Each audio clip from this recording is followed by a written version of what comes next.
What happens if a company doesn't pay attention to its culture? Chances are you've found out the hard way. Companies who ignore culture create the worst kind of culture by default. One filled with chaos, politics, and a general sense that no one knows what the hell is going on.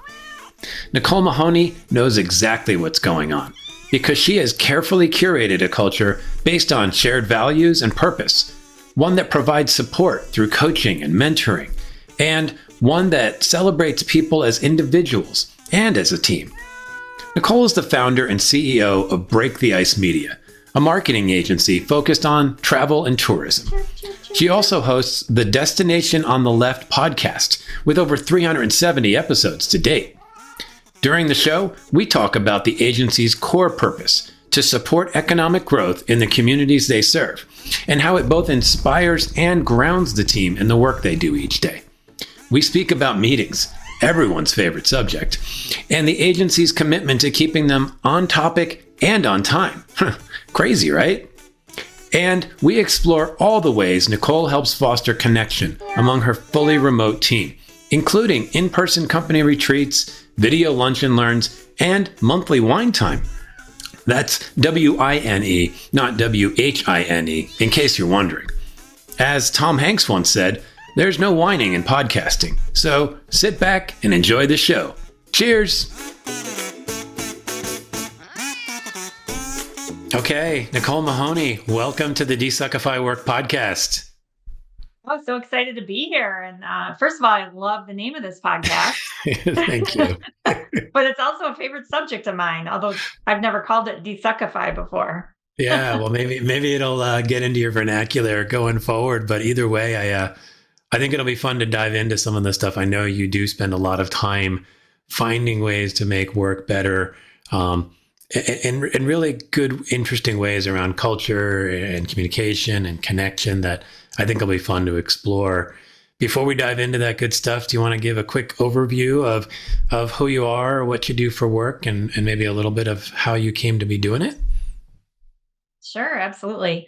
Well, I guess who I am, I'm an entrepreneur, a mother, a wife, a sister, all those Excellent. things. But at my core, I'm definitely an entrepreneur. I've been self-employed since 1998, so for quite some time now. But the current company that I own, I launched in 2009, and it's called Break the Ice Media. And we are a marketing agency. We specialize in the travel, tourism, and hospitality industry. And I've grown the agency from 2 people, me plus 1 when I first started.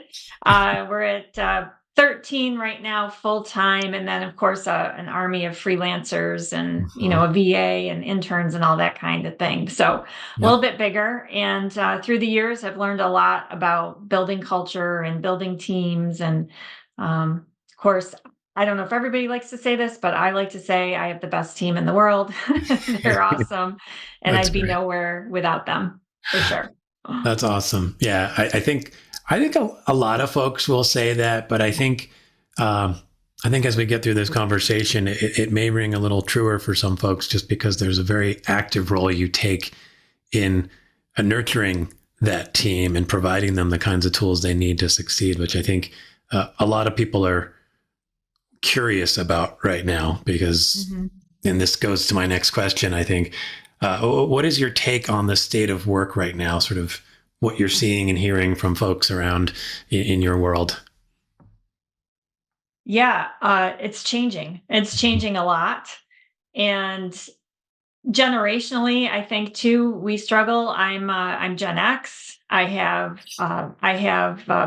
a boomer who's about to retire who works for me. I have millennials. I have Gen Y, and when I talk to business owner friends of mine, kind of managing those generations, managing, expectations and work styles of those generations can be very challenging.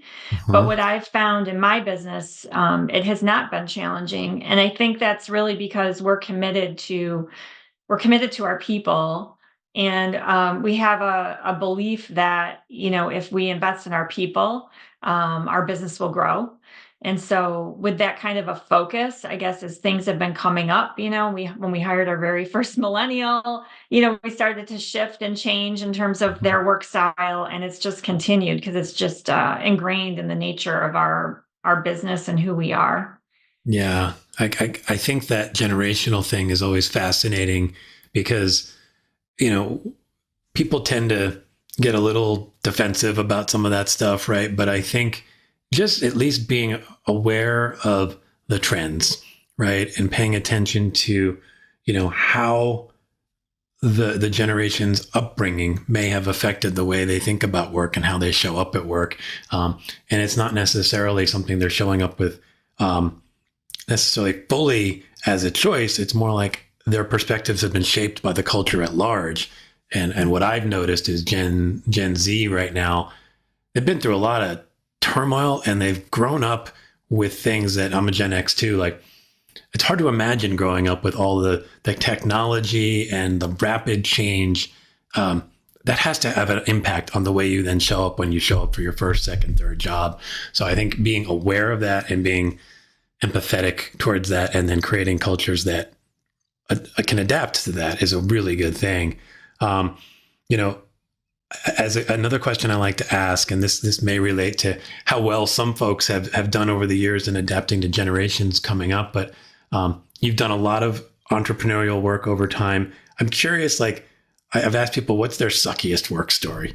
Like just to get a handle on what makes work bad for each of us. Like, can you think of a particular job or moment in a job that was just like really not working for you? Hmm. That's interesting. I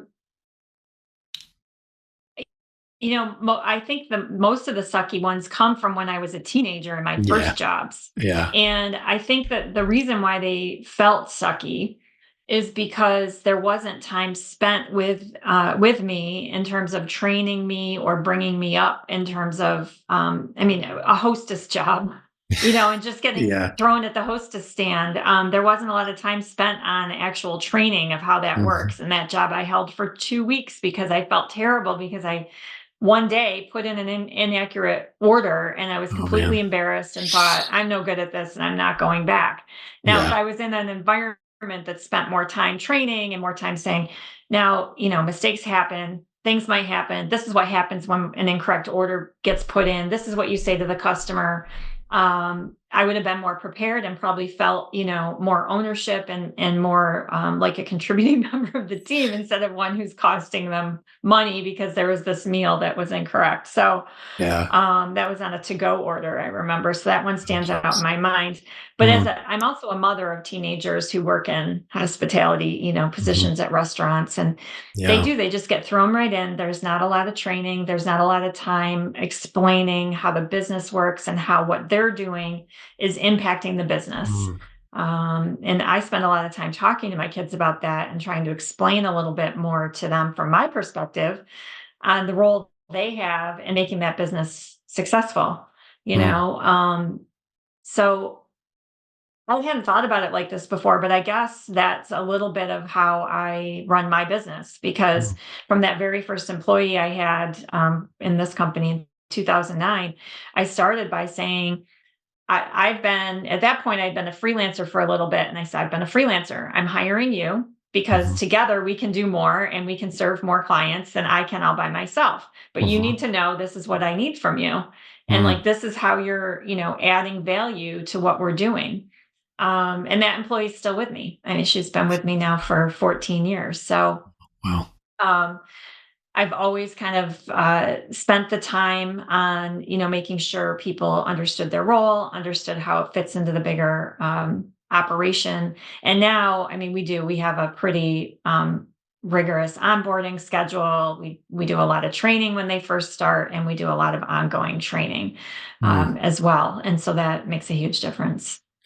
Yeah. I mean, I think about some of those early jobs you have when you're, in high school or whatever. And I think it's interesting because I think in some ways people think, wow, you're just a kid, you don't really care.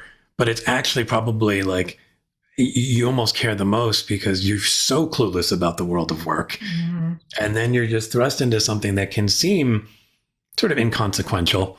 like whatever, like it's just a job. And I think that actually maybe carries forward to how younger employees are showing up at work today, where if they don't get the training and the onboarding that they need, it's really hard to draw that line to the thing I do every day connects to some bigger measure of success, bigger purpose, bigger value.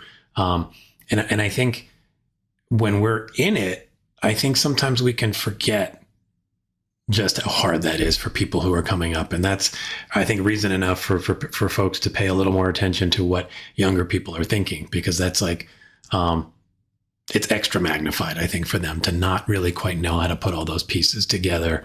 When you talk about some of the things you do, one of the words that I've seen that you use in some of your writing is intentionality. It sounds like that's been the case since day one. You were very intentional about how you brought your first employee on. Why is it so important to be intentional about the way you're developing a company and developing the people that work in the company? Yeah, that's a great question. I think at first it started as just like a natural thing because I was launching this company. I wanted it to be successful. I was, midway through my career, and I knew this was going to be. I wanted to build something that was going to last beyond me. So I started the company with that vision in mind, which meant I needed to get employees that would be able to build the business with me and that would be able to, run the business without me, because that's how I'm building it. And so I think because I had that vision, I was very intentional with each person that we added to the team and as we went along. But honestly, I also think having a vision leads to being intentional. And when you have a vision, you're moving towards something. And if you as the owner or the leader are moving towards something, and you share that clearly with your team who's behind you, they want to help you get there. Like they get that buy-in to something bigger. And one thing I was thinking about when we were talking about the generations a few minutes ago is, I don't care what generation you are, you want to be part of something bigger. You want to be part of a purpose, something that's purpose driven. And so I think that's why we are successful, regardless of the generations that we have working with us. It's not just the flexibility in terms of, we can talk more specifics about, work environment and flexible work time, things like that. But it's more about having that purpose, that clear purpose, something I can get behind, something that, makes me want to get up every day and go to work and feel like I am part of something bigger than just myself. And so we attract people who want that. And I remember early on in the company's history, and I had hired, like I said, my first millennial and then a second millennial. And I was talking to some peers of mine, business owner peers, and they were complaining about their millennials. With the stereotypical millennial, millennials want more time off than they want, to actually work, or, they prioritize things differently, or, they're not as motivated, or whatever those stereotypes were. And I remember saying, not my millennials. My millennials aren't like that. And so I think that really goes to having a business that, it has that purpose behind it, and that's something that they can thrive in. And I've had the same thing with Gen Y or Gen Z. Gen Y, what Gen is it? I don't know. I hear Gen One Z. my kids are I hear yeah, lots of different terms, but yeah. But yeah, so the same experience I've had now bringing that generation on, and it's really, purpose driven, and being clear and communicating the purpose really gets them excited to come to work today and to do their work. Yeah, I think you're right. I think that is cross-generational. I also think the peril of being too focused on generations is, first off, I remember when Gen X, when we were coming up, we were the slacker generation and all this stuff. Like, we had our stereotypes too, and yet now I think most of us who maybe have risen to positions where we're running things or leading things would go, oh, I'm not a slacker. I work hard and I care, and I'm very driven by purpose. So some of it might just be, youthful, exploration and trying to figure out who you are and how you fit into the world. Mhm. And so I think it's wonderful when, as an organization, you can give people a path, right? So that's what I hear. When I hear you guys have created a vision and a purpose for your company, and then you're attracting people who are at least curious about, I want to find a way to live a more meaningful life. You're helping me to connect to something that matters. So how did you come up with the vision? And is it something that's fairly static, or does it evolve over time? It's definitely evolving. Yeah. My first vision was very kind of almost tactical. I mean, it was, I'm gonna launch this agency, and we're gonna help small businesses. I have a passion for small business, and we're gonna help them with public relations and social media, because at the time Facebook was really just starting to take off. And Yeah. so that was kind of the vision. And then as a second part of that was, and I want to create a company that can live beyond me. And so I didn't want my name in the company name and things Hmm. like that. Over time, it's evolved. And once we selected our niche, in our case, we niched in travel, tourism, and hospitality.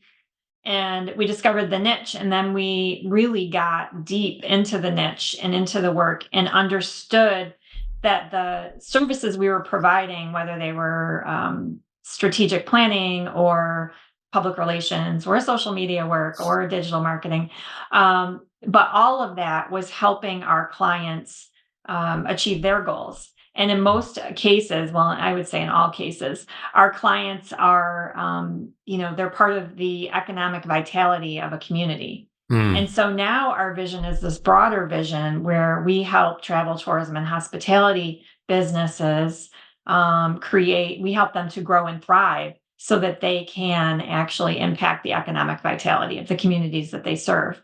Mm. And that's just a much bigger purpose than we do marketing services. Yeah. um, but the other thing is, the important piece here is that we are way deep in this industry, because that's the only industry we work in. So we're at Hmm. all the conferences, we're in the different segments of the industry, understanding the inner workings of it all and how it all comes together, Mm. understanding how tourism impacts a community, how the local brewery, when they open and bring jobs and get, traffic to their brewery, how that impacts the community. Mm. Um, and so for my team, that's what they're bought into. We're not just doing public relations work or a digital marketing campaign. We're actually helping communities grow and thrive.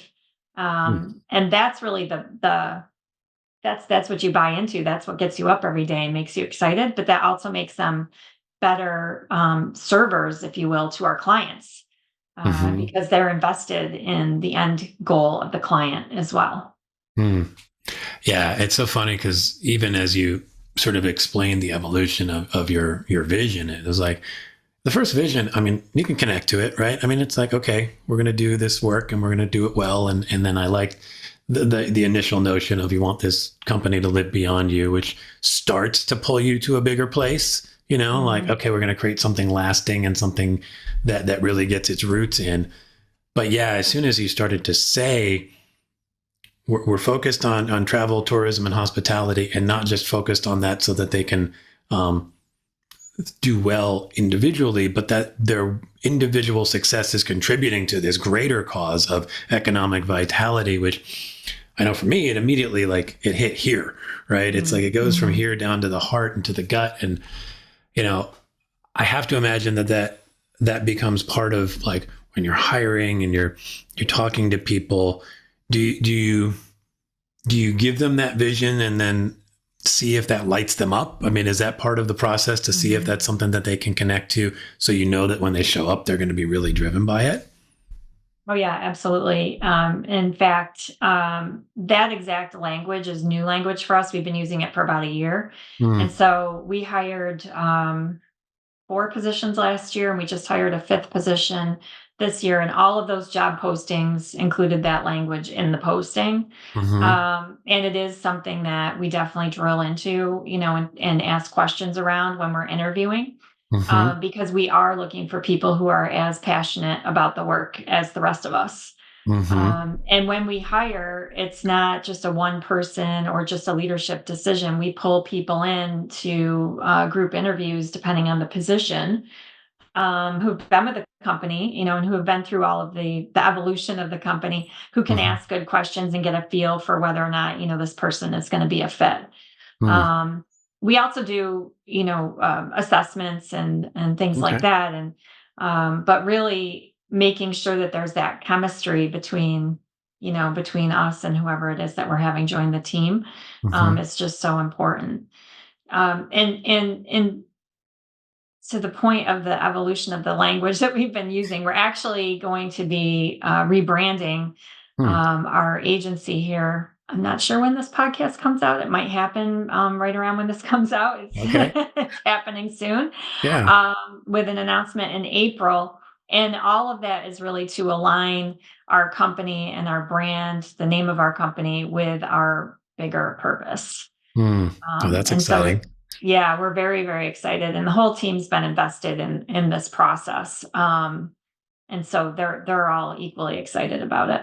Mm. Yeah. I mean, I think that kind of leads to one of the questions that often comes up for me around vision and values, which is how do you start to operationalize those things? And it sounds like one way you're doing it is by really rethinking the company's identity itself to help people really connect to what it is you do. But deeper than that, sort of on the day-to-day work level, are there things you do that help people stay connected to that broader vision? And I know you guys have some core values listed that you talk about as well, that help that be more than just the thing I heard about when I got hired and then maybe something that's on the wall, but that is integral to the way I show up for work each day. Yeah, absolutely. We integrate our core values and our brand promise into almost everything that we do. Mm. Um, First of all, our brand promise and some of that language I was just sharing with you, we also put in proposals now that we're giving to clients. Mm. Like I said, we put it in job description. So it's both in internal facing things as well as external facing things. Not just traditional like the website, which we'll be launching a brand new website that's going to have a lot of this new language in it. Hmm. But as it relates to getting it into like the bones, if you will, of your team, Hmm. we do many things. One, at every team member meets in a one-on-one meeting with their direct supervisor every 2 weeks. Mm. And in that one-on-one meeting, we have an agenda format that the employee follows. The employee needs to come prepared to that meeting, Hmm. and they fill out their one-on-one, agenda before the meeting to review. And the very first question is, what please name one of our core values Hmm. that you used over the last 2 weeks, and describe how you used that value, Mm. or how you demonstrated that value. And Hmm. so we're asking about it in those one-on-one meetings. We also have something called a nice job. That's a play on our break the ice. So we have nice jobs that Hmm. we give each other. And Yeah. that is, anyone on the team can give anyone else on the team a nice job. So it's kind of like a pat on the back. We're a remote workforce, so those nice jobs come in through an online form. Hmm. And you go in and you will nominate somebody for a nice job. You say what they did, and then you identify the value or multiple values that person demonstrated, for this nice job. So you're giving a recognition, but you're also saying and recognizing which values that nice job relates to. Sometimes it's all of the above. Sometimes it's very specific values. Mm. Those get read every week at our status meetings. Okay. And so they can be, I mean, that's actually one of the funnest part of our status meetings is hearing everybody's nice jobs. Yeah. And the way we incentivize it is every month we give away, oh geez, I don't do this, my HR person does, but I think it's a $25 gift certificate on Okay. Amazon. Hmm. And there's a drawing, and you get entered into the drawing. We draw two names, one for people who were nominated and Hmm. one for people who were nominators. Okay. So we incentivize you to nominate people. You can get your name in more times if you're Hmm. nominating people all the time. Yeah.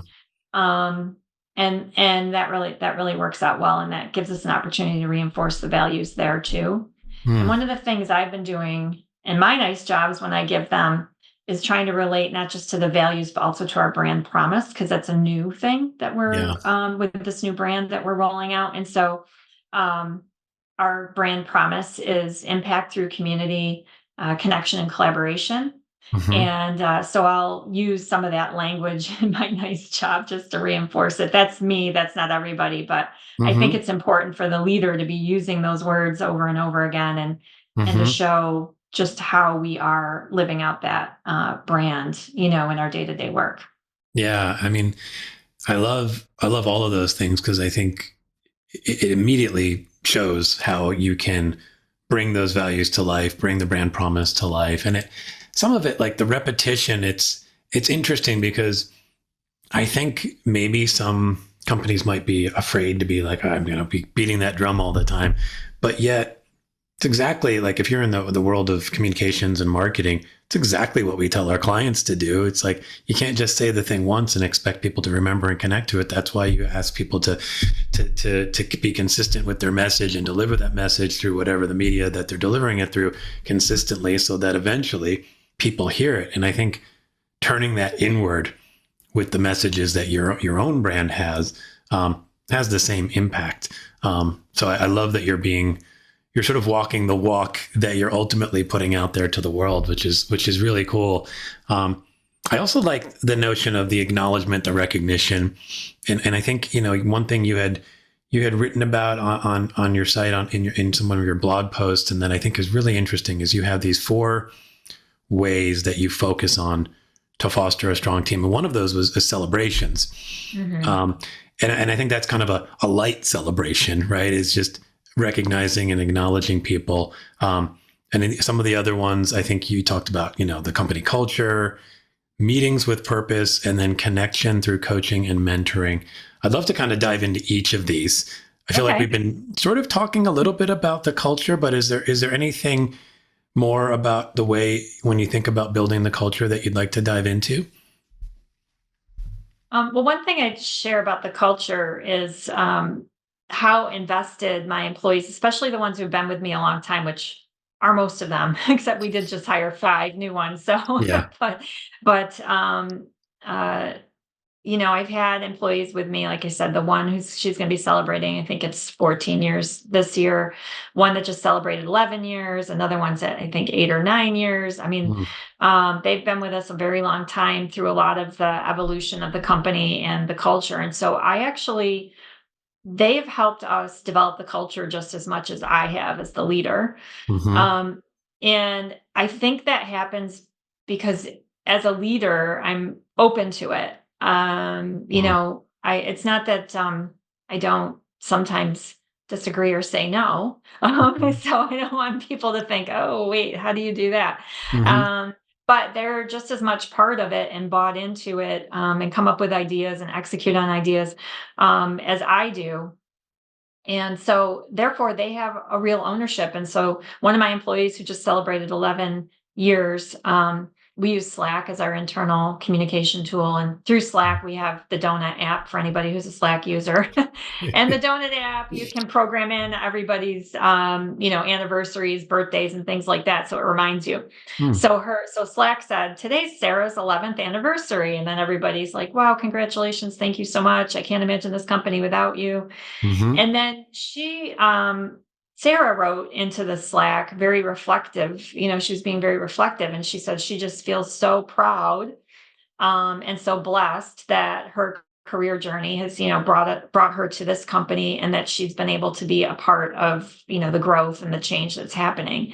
Mm. And I just think that that's, an amazing testament to a strong culture where you have Yeah. someone who feels so much ownership, who's not an owner, Hmm. um, on the stock certificate, but really feels ownership of, what we're doing and what we're building and where we're going. Mm. Yeah, I can only imagine how that feels for you as Mhm. the founder and owner of the business, but also that collective ownership of the culture, um, that's when it sticks, right? When everybody is not only buying in but contributing to it. Yeah, I mean, it just you carry it with you a little more tightly versus if it just feels like the thing that was handed to you. So I think that's really awesome, and I think I can see it kind of showing up in some of the values you guys have, and even the vision you guys have. You know, one of the other things that you have in your list of things that can build a strong company is meetings with purpose, which I don't know. As somebody who's worked in agencies most of his life, I'm just like jumping out of my seat with joy at hearing that, because it's such a struggle.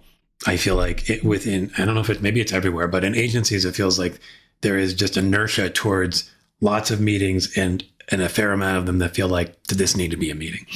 So how do you live out that value, that idea of meetings with purpose? What does that look like, and how do people deliver on that promise? Yeah. So in order to have meetings with purpose, you have to have a purpose for the meeting, right? So, Yeah. I would say all of our meetings, especially our internal meetings, they all have an agenda and a focus and a Mm-hmm. purpose to them. Mm-hmm. And with this rebrand, we're actually restructuring our meetings. And you would probably, some of your listeners would be surprised to know how much time one of my leadership team members has put into thinking through what our new meeting structure is going to look like under this new brand. Mm-hmm. And so there's like this planning for the meeting kind of thing that happens. But I wrote that blog, well, mostly because I've been talking to a lot of other business owners, not just in the agency world. Mm-hmm. And I was talking to one in particular, and I was telling him how I was planning my strategy day for my team, and it was a full day. It was my leadership team strategy day. It's a full day meeting. Mm-hmm. And he goes, I don't think I could ever do a full day meeting with my team. Like, they would never go for it. And Mm-hmm. it got me thinking, because I was like, are you kidding me? First of all, and I was sharing with him, it's my favorite time of year when I get to plan our full day strategy meeting. Mm-hmm. And uh, I was thinking about it, and I thought my team, if we skip a strategy meeting, would be like completely disappointed. Mm-hmm. And it's because we do so much good work in those meetings, and there's really good planning that goes into them. There's a good structure to them. They know what to expect. We have ways to keep things on track. We're all, respectful. And you've been in meetings where you parking lot things and stuff like that. So we do utilize some of those strategies. Mm-hmm. But more importantly, too, with the meetings, it depends on the type of meeting. So I'll just kind of share a few of the types. So we have Yeah. our status meetings on Monday mornings. It's an all team status meeting. We're completely 100% remote. So this is on video call. Mm-hmm. And we go around the video room. Everybody lists their top three priorities for the week. Mm-hmm. They say whether or not they have any concerns, so they can share if there's a concern about meeting a deadline or a concern about whatever might be on their mind. And then Mm-hmm. they share whether or not they have capacity to take on more work or to help. Um, and so we do that. And then after that, because we're remote, we go around one more time and we share what's new. And this is kind of like our water cooler talk for the week, because we don't Mm-hmm. really have that because we're Yeah. remote. And Mm-hmm. everyone shares, a little bit about maybe what they did over the weekend or what they're looking forward to. It can be personal, professional. It doesn't matter. It just gives us a chance to have some of that sharing. Mm-hmm. So that's status. So status is really just to find out what everybody's working on for the week, who has capacity, and Mm-hmm. then to get a little bit of that culture, if you will, that relationship building going. Mm-hmm. Then we have team meetings that are specific. So, for example, the agency marketing meeting, we have a small team that does focuses on marketing. We have an agency sales meeting. Mm-hmm. Those follow a certain structure where we start with, review of a scorecard. We're looking at issues. We identify if there's any issues or anything that we need to talk through. Those are 30-minute meetings. So that's a very specific agenda, and they're very productive that way. If you go to a meeting without an agenda or a defined purpose for the meeting, that's when those, gosh, this was a waste. We all just kind of talked in circles and we didn't get anywhere. Mm-hmm. So we're just very, very strategic and specific about what the meetings are for, who's in the meeting, how long they're supposed to be. And like I said, we have those full day strategy days. So we have our meeting cadence. It's part of our SOPs for the agency. So everybody knows what kinds of meetings they have. We have, and when we start a new meeting, let's see, we're doing a rebrand right now. So we're having to add some extra meetings in because we're talking about that, but we know which meeting structure we're following. So we still have a flow to it. Yeah. Um, I love all of that. And it's interesting because I'm generally not a structured person, but when I hear all of the structure you're putting into it, and actually if I felt like a weight come off of my shoulders when I heard that, because first of all, I've been to, I would say most of the meetings in my career were at least had a soft agenda at best, meaning we're going to talk about these things, but there's no real structure to it. And you're right; those are the meetings that just spin and become the why was I here and what was the point. But I also think that structure, starting with the high level strategy meeting, it actually creates more freedom in the moments in between. If people get clarity on what they can and should be doing, or who they could be helping, or who has bandwidth to potentially be a support person, it's all that stuff that I think limits the impromptu, we need to just get another meeting together because everybody's confused, which is, I think, the source of a lot of meetings, certainly in the agency world. So I think that structure is great. And then it also, I think it maybe gives somebody a moment to think when they're contemplating, I want to create a meeting. Okay, if I'm going to, do I have a clear purpose for this meeting? And do I have a clear sense of who needs to be here? Which is another challenge with meetings, is the ever widening circles of people who get into meetings. And then I've been on, in a company of 100 people, I've been in meetings with 50 of them. And and that's not like a team thing. It's just a meeting, So how do you get really clear about who needs to be in the meeting? Is that something you help define for people or give them some tools to work with? Yeah, I mean, we really do need to think through that, because otherwise, we'll look at some of our meetings and we're like, well, Camille's in all of these meetings. Does she need to be in all of these meetings? Maybe she doesn't need to be in that meeting because, her direct report's in that meeting.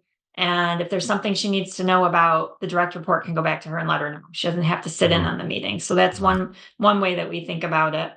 The other thing I think that's important for people to think about with meetings is we started scheduling 30-minute meetings or even 15-minute meetings instead of hour-long meetings. It's just such a habit, I guess. When you go to schedule a meeting, it's an hour. We're going to meet from 9 to 10. But do we have to? If we make it 9 to 9:30, we'll be much more focused. We know we've got to get through this, and then we can move on to the next thing.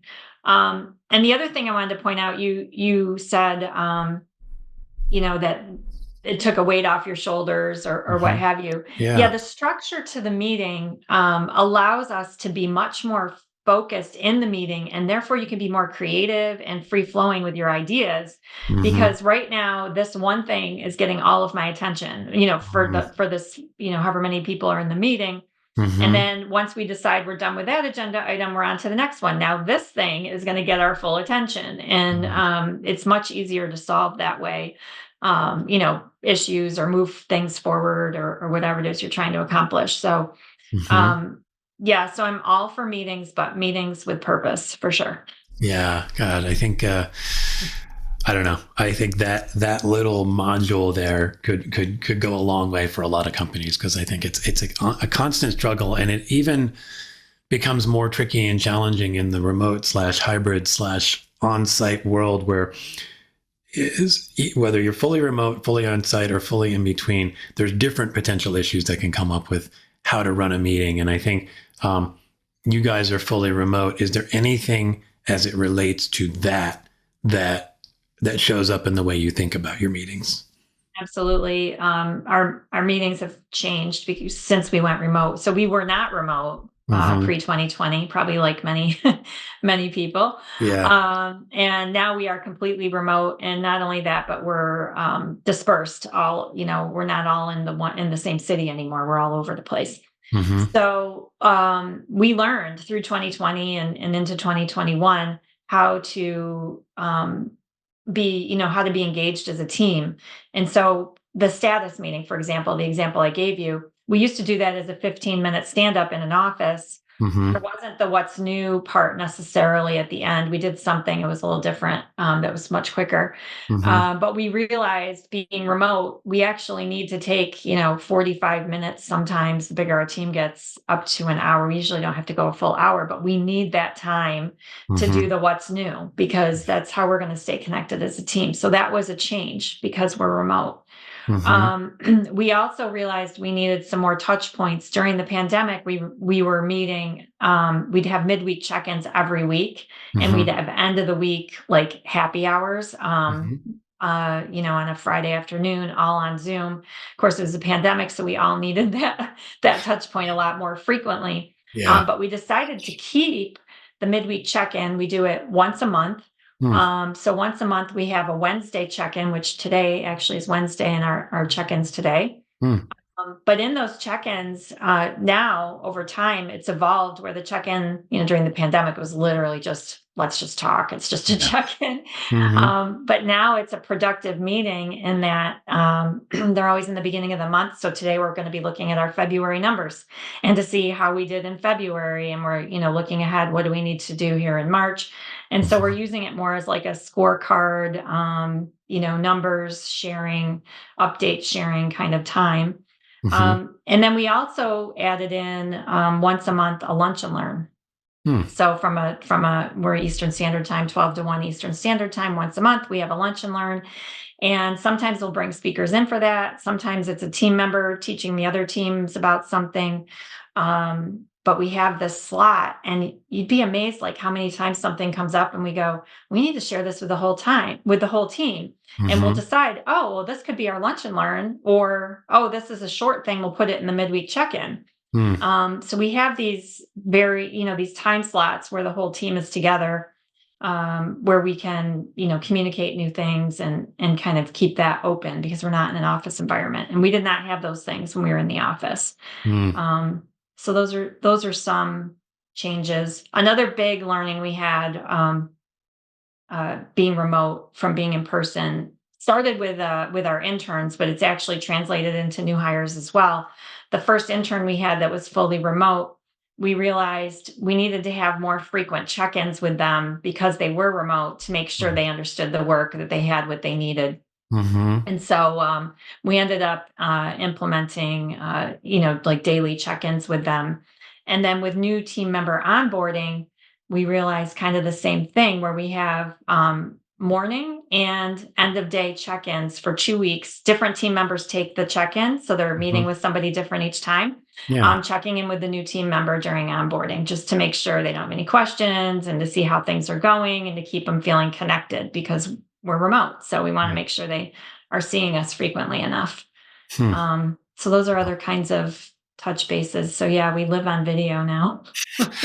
Yeah, well, I think there's a couple things that showed up for me there. One is this word connection, which I think feels definitely like a theme for your company, that you're always thinking about that. And I think sounds like something you were always thinking about even before going remote, but now you're being more purposeful about it in a remote setting, which I think is one of the things that maybe some companies struggled with, was like, let's just do the same things we always did, but now it's just on a camera versus in person. But I think what you're sharing is more in line with what I think the best remote companies are learning is, there needs to be some differences. It is different, and therefore being intentional with creating more points of connection is a really important thing. I love the focus on onboarding, because I can think about when I was working remotely at an agency, like, we just didn't have a lot of structure to it. And you realize, like, people could feel like they're just floating a little bit and not quite sure where to apply themselves even. And I actually think some of what you're doing could also work wonders in an on-site setting, because I think a lot of companies don't do a great job onboarding no matter what. But I think being really particular about how you do it remotely is the key to success, because I think that connection is everything, and no matter how you work. And it leads me to the next thing that you mentioned in that post, which is this idea of connection through coaching and mentoring. And I think the Lunch and Learns is part of that. That's like a way of not only connecting through those meetings and connecting to new information, but that sense of my employer cares about me, I think also shows up there. I work as a coach now, so the idea of coaching and mentoring certainly is music to my ears. How does that show up in your world beyond the Lunch and Learns? What does coaching and mentoring look like? Well, there's the one-on-one meetings, which I mentioned earlier, every 2 weeks. But there's also another way to think about it. And this was actually an issue in our company that we resolved by putting a focus on coaching and mentoring, and that is delegation. We had some senior team members who were getting way overloaded with work and weren't delegating the work. And the reason why they didn't want to delegate is because they felt like if they delegated, perhaps the person they delegated to, because they weren't trained, they were new, they weren't as seasoned, they wouldn't know exactly how to do it, and then they just have to redo it anyway. Right? I mean, that's like a classic. I'm not going to delegate. It's faster to do it myself. But it was causing a problem because, the senior folks on the team were overloaded and they couldn't manage all the work. And so we reframed the problem as an opportunity for coaching and mentoring. And as soon as those senior team members started to think about coaching and mentoring versus delegation, they were like all in, because people love to, coach and teach something that they know, right? And so once they reframed it that way, and of course, if you're coaching and mentoring, then when you do delegate, you won't have to fix as many mistakes, or maybe you won't have to fix any. You won't even have to check the work at some point, perhaps. I don't know. But just really reframing delegation as an opportunity, and not as like taking longer to accomplish a task, which is what it was framed like before, was a huge turning point just in how we think about where we can coach and mentor. Yeah, that's such a interesting shift in it. I imagine that just trickles through in terms of the culture too, of becoming more of a coaching culture. It reminds me a little bit of a post, somebody that I'm connected with on LinkedIn. She had a similar perspective shift, and I think she used the word, it's actually a gift when you delegate, because it's an opportunity for you to coach, and it's an opportunity for that person to grow. You're giving them a chance to develop and ultimately become the best that they can be. So I think those kinds of reframings become, again, it's that weight off the shoulders. It's no longer from fear of like, oh, I'm going to give this to you, but I already feel it coming back to me, to this is a great opportunity for you to learn. And let me coach you a little bit here so that you can really learn from it and develop those skills. And eventually that coaching will become a little lighter and a little lighter. And suddenly, you're going to be ready to move up into whatever's next for you. So I think that's really, really important. I know you also, on the post, you talk about that you offer you have a business coach that you work with, and some of the leadership team works with. One of the things I've noticed as a coach, and when I talk with people about the idea of coaching, is there's two ways people can receive the idea that you're going to work with a coach. It is either, yay, I'm going to grow, and I'm going to learn, and it's going to give me an opportunity to expand my abilities. And it's, what did I do wrong? How do you help frame it for people so that it's more the former and not like, I'm getting coached. What does that mean? How do you help people see it as an opportunity? Well, that goes right back to our culture, because one of our core values is growth minded. And we talk a lot about a growth mindset, and we've talked a lot about, especially during the pandemic, so many lessons, but the difference between, a scarcity mindset and an abundant mindset. And And so for the most part, when my team's offered an opportunity to either work with a coach or go to a workshop or learn something new, they are raising their hand and can't wait to get there. They're very excited about it. Awesome. But it is different when you work with a coach. And a few of my leadership team members who have worked with a coach um, have said to me, I'm not really sure about this. I don't really know how to use this, like how to work with this exactly. I mean, Mm. because coaches aren't necessarily giving you the answers, they're helping Mhm. you find the answers. Yep. And so there's a bit of a learning curve, I think, that goes into learning how to work with a coach and how they can best help you Mhm. grow and achieve the goals that you're trying to achieve. Mhm. Um, so for your audience who's listening, I would say when you start to work with a coach, go in obviously with a growth mindset or an open mind Mhm. about the experience, and know that it's only going to make you better. Because to me, I don't know how I would have grown my business without some of the coaches that I've worked with over the years, because I'm always learning something new and figuring out, which lever I want to pull on now, and what I need to kind of tweak a little bit so we can Mhm. move and get to the next level. Mm. Um, and I'm just a huge believer that you need a community to help you do that. You can't do it by yourself. Mm. And so Yeah. I don't know how I do it without a coach. Yeah. I think that's it's I don't know what it is, but a lot of us at some point think that we have to do things by ourselves. And so that Yeah. gets ingrained in us. And I think somehow that's treated as another measure of success. Like I did it all on my own. I pulled myself up by my bootstraps and I just got it done. But I agree. I think community of any kind, support of any kind is great. And I will put this thought out there and this is something I had to kind of really learn too. As a coach, it's important to be clear with the coachee that this is not a I'm going to tell you what to do kind of relationship, and really encourage people to welcome that you're as the coachee, you're stepping into this with you have the ability and the resources and the mindset to do whatever it is you need to do. What we're just going to do is work together, and I'm going to hopefully open up some bits of insight for you so that you can then move forward to it. Mhm. Because otherwise, I think it's natural that you might show up into that relationship like, oh, you're a coach, like my old basketball coach, and you're going to point me to the right play to do. It's not quite like that. So I think as coaches, there is some responsibility to set expectations, and then yeah, with some reps, you start to go, Mhm. oh, I see how this works.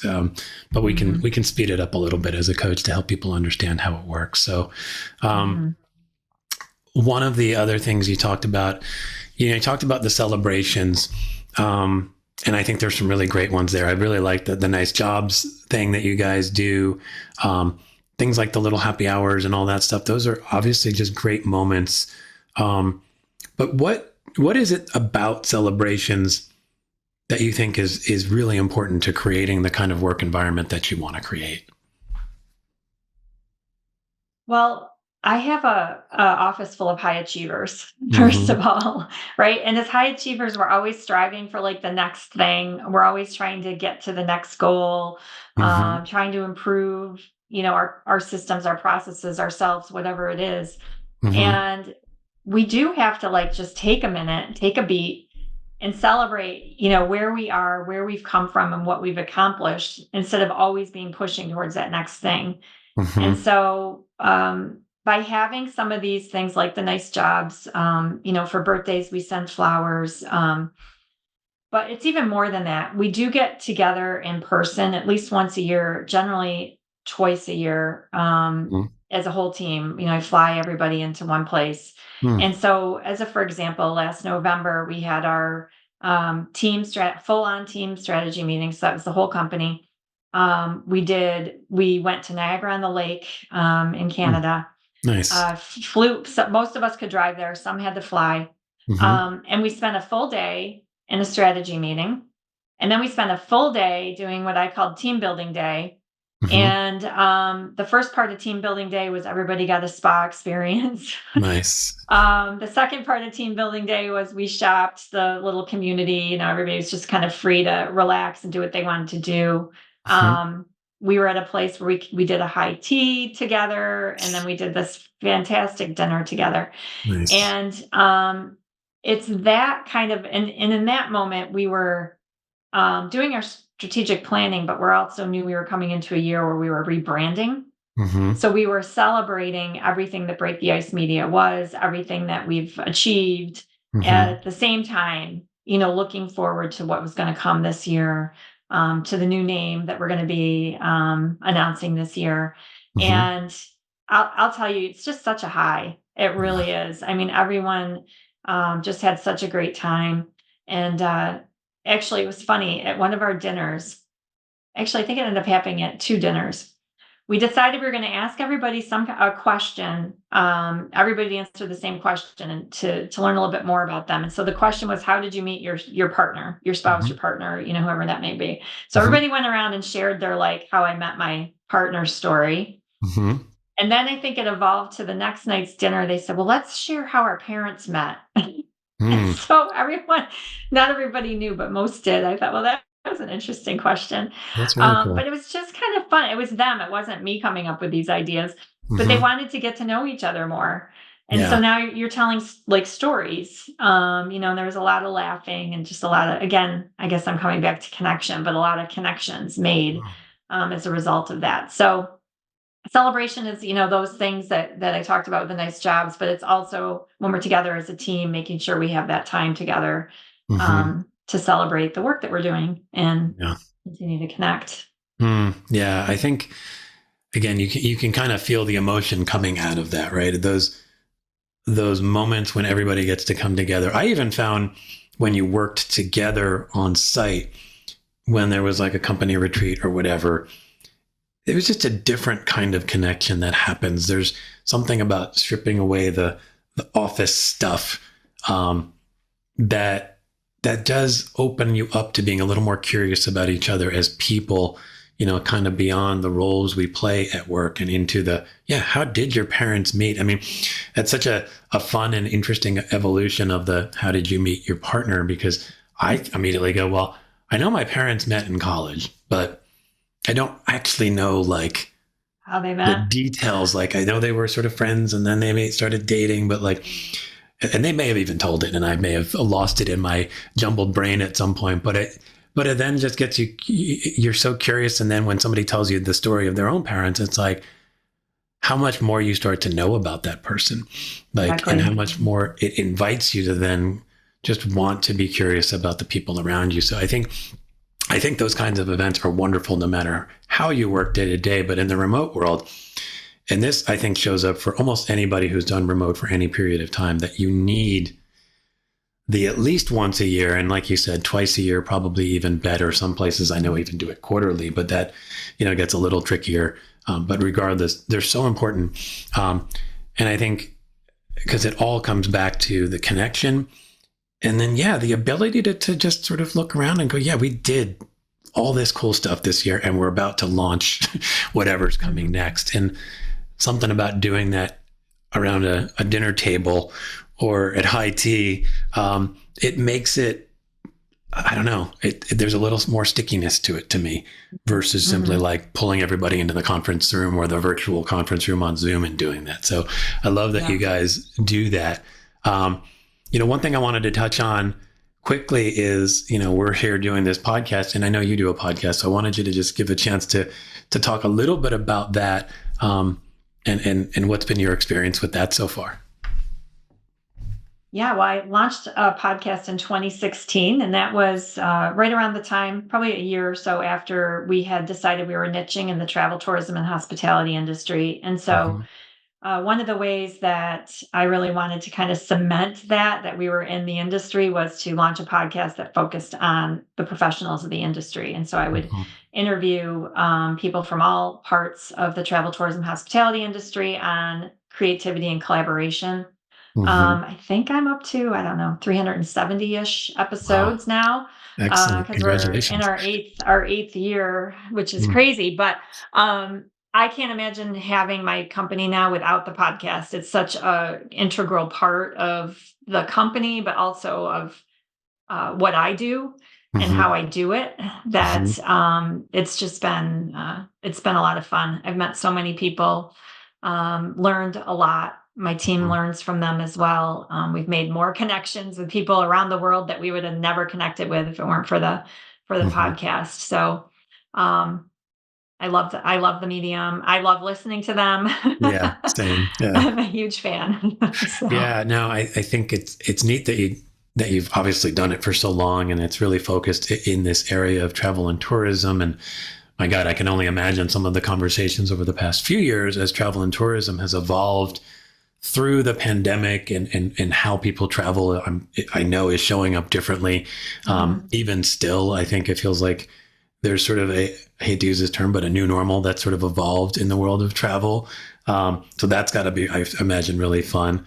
Um, but it also brings me to just like maybe a little more fun question. But for you, I imagine traveling is something that's really interesting to you too. What's your favorite place to go to? Mm.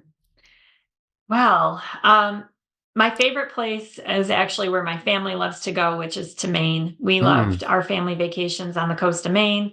nice. Took the kids there while they were all growing up. We try to get there every other year at least. So I'd say that would be my pick, but I love a lot of places. I agree. I do love to travel. I've got a couple trips to Europe planned for this year, which I'm really excited about. And Nice.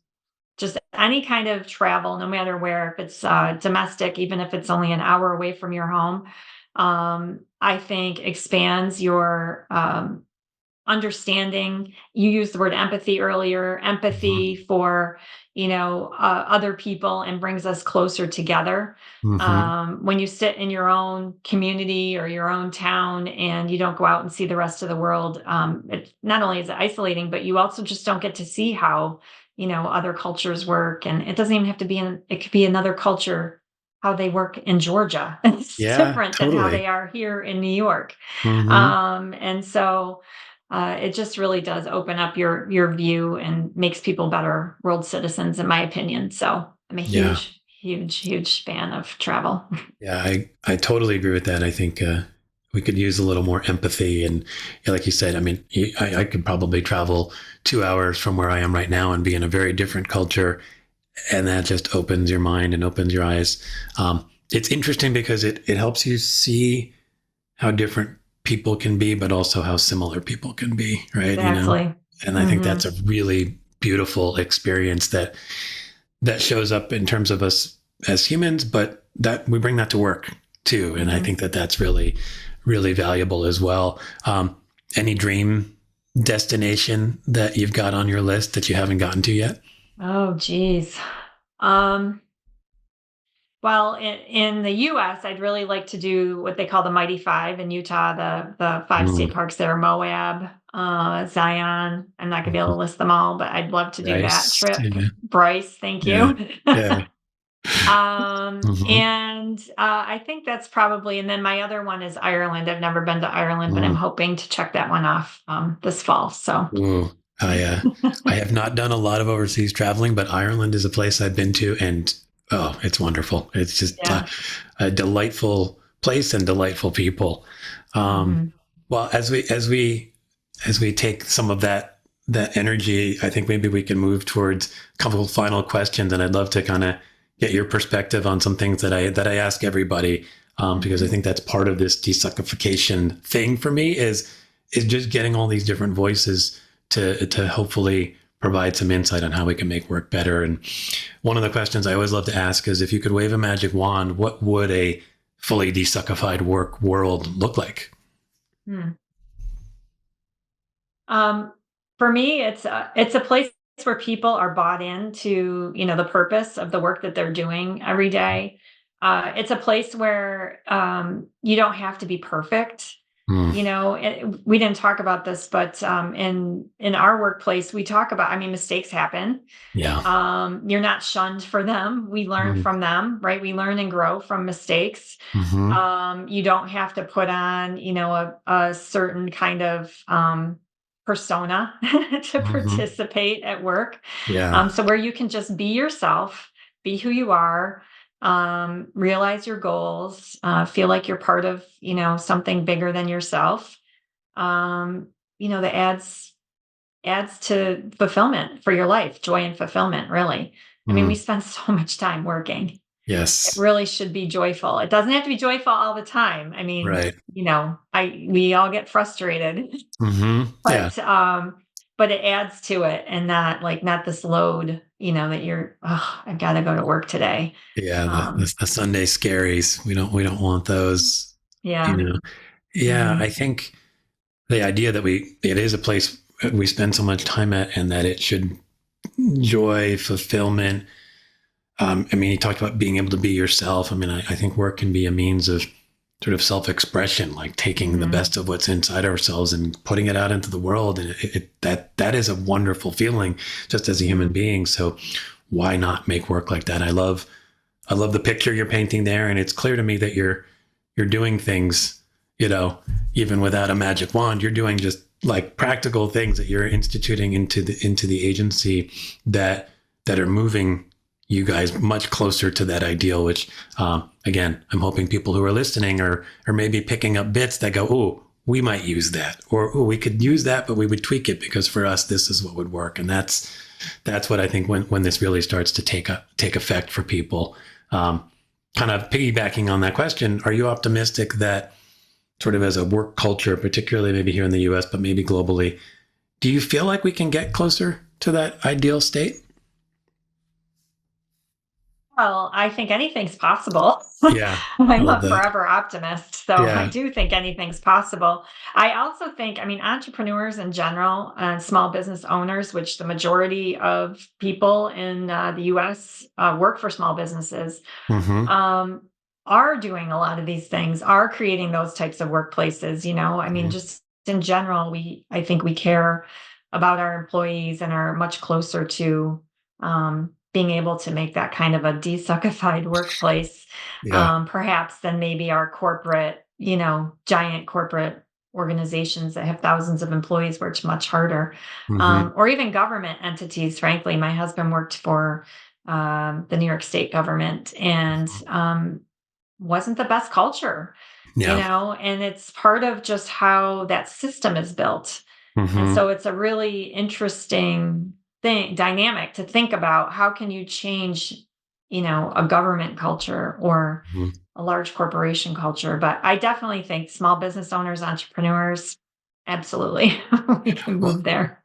yeah, I totally agree with you, and I'm very much a fan of the small businesses, small agencies, whatever. And what I love to see and I wonder about is, in many ways, small businesses and entrepreneurs are creating these laboratories where you get to everybody's trying different approaches to this challenge of creating better work environments, and can larger companies, corporations, governments, etc., are there lessons to be learned that they can kind of glean from all of that? And is there opportunities to try and experiment things, maybe even on a team level or in a department level, that Hmm. can then maybe filter out to the company? Because I think it's really hard. It's like we're a company of 100,000 people. It's like I can't just flip a switch, but Hmm. giving some autonomy perhaps to the people within the different departments and groups to experiment might be where you can get some of the same effects that you'd get in the smaller business world. So um, I think companies like yours can be a really good example for like, ooh, maybe we can try some of those things here and pilot it somewhere versus, ooh, it's scary if I have to just put that in place everywhere. So um, Hmm. I love that perspective. The one of the final questions I like to ask, it's a little silly, but if you've listened to my show at all, I put a little sound effects in the beginning and the end of each show. I'm a cat guy, so there's lots of meows and hisses and all that stuff in there, which is just fun to me. But it can be anything. So do you have any sound effect that you'd love to share and could be incorporated into your episode in the intro, that signifies this sort of more desuckified experience? The best thing I could come up with, because you gave me this question in advance, thank you very much, because I don't know Sure. I could have come up with it on the spot. But I actually used Google to help me. But um, Birds chirping, I think, is the best thing I could come up with. So I can give you a few chirps if you'd like. But the reason why is because birds chirping, I mean, we're just about to spring, and I think they just, provide this like happy, Mm-hmm. bring you to a happy place.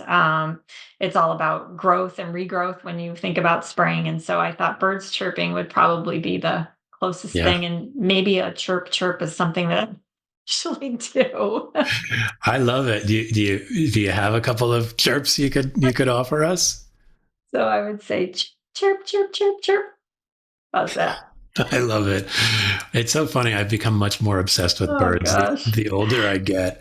I don't know what it is, but my wife has an app where you can identify the bird sounds. And sometimes we'll be outside and we'll just be sitting and listening to the birds and then go, ooh, that's a whatever, warbler, something. I love the bird names. But I thank you for offering that sound, because there's something delightful about the sound itself. And there's also just something delightful about anyone making a human being making a sound is just kind of fun. And I hope you had a little fun with it.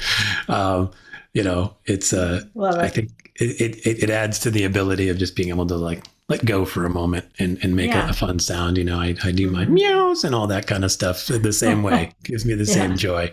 The last question I'll ask, and I know this is going to be an evolving question for you because you guys are evolving your brand, but what are the best ways for people to find you online? And one thing I will do whenever you do ultimately launch the new brand, I can go back and update the show notes to include all of that stuff. But right now, what are the best ways to connect with you and your company? Absolutely. Probably the best way to connect with me is actually on LinkedIn, Nicole Okay, Mahoney on LinkedIn. perfect. And breaktheicemedia.com is our website. If you go Hmm. there, you can join our newsletter and you'll get the announcement about the new brand. Oh, very nice. I like that. Um, and if you want to check out my podcast, it's Destination on the Left, which you can find on any podcast player, whichever one you listen to. Oh, that's awesome. That sounds fun. I think a lot of people, even who are not in the tourism business, would love to just hear a little bit more about that, because so many of us just love that world of travel and finding new experiences. So, well, Nicole, thank you so much. I feel like we covered a lot. I know, we took a little more time maybe than we initially budgeted for, but I appreciate you hanging on and giving our listeners just a lot of good nuggets to kind of think about for their own workspaces, and to think about, what would work in their environments to help create a better culture, better connection, and just find ways for people to connect to some kind of higher purpose, which is, I think, just this innate need that we all have. Mhm. Absolutely. Thank you so much for inviting me on to share. And it's a lot of fun to share because it helps actually realize, what you are doing. It's part of the celebration, to be Yeah, honest, sharing with you and your audience. So absolutely. thank you. Mm. Awesome. Well, good luck with the new brand launch when that comes up here shortly, and we'll talk to you soon. Sounds great. Thank All you. right. Bye bye. Bye. Thanks, everyone, for tuning in to the Desuckify Work podcast. And thanks to Nicole for bringing a wealth of great ideas to the show. You can follow Nicole on LinkedIn and check out her company site at breaktheicemedia.com. It's chock full of awesome resources and helpful content. Speaking of helpful, my site and my Substack newsletter have helped a ton of people find more hope at work and a lot of cat pics. Want to find more hope for yourself? Let's set up a free 30-minute Desuckify discovery session. Meow.